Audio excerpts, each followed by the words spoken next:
Hi and welcome to my daily devotional for Wednesday, the 11th of May. And as we continue to look at shaking, our reading is from Matthew 24, verses 21 and 24, where we read these words of Jesus. Then there will be a great affliction, such as not happened from the beginning of the world and never to happen again. If those days were not to be shortened, nobody would be saved. But because of the elect, those days will be shortened. And then if someone should say, "Look, here is the Christ," or "He is here," don't believe it.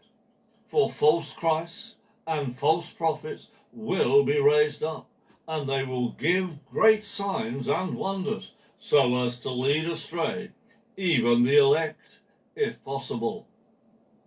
The time of shaking is also to be the time of affliction.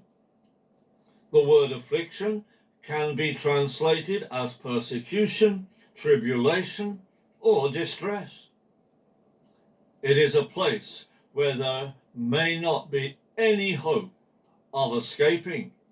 It is most likely that every generation has seen some amount of affliction. In my lifetime, there have been a number of countries that have undergone so-called ethnic cleansing, which is another word for mass murder. Those people who suffered this would have known that there was no escape. Many Christians could have thought that they were in the last days and having to endure the shaking of God. It is most distressing to witness the barbarity that people can inflict upon fellow human beings. Maybe many will see such things as being part of the beginnings of the last days, which are driven by Satan and his hordes. The words of Jesus in verse 21 are addressed to his followers as a warning that these great afflictions are to take place, and in a greater way than has ever been seen before. A number of the Old Testament prophets prophesied these events.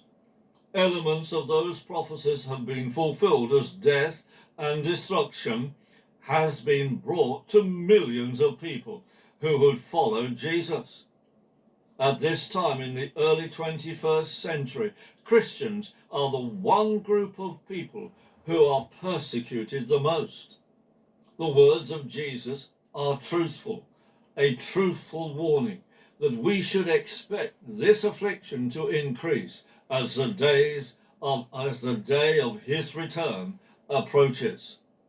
We must be vigilant in prayer for one another and in putting on the whole armor of God, so that having done all, we will still be standing. Today and every day, let us put on the whole armor of God.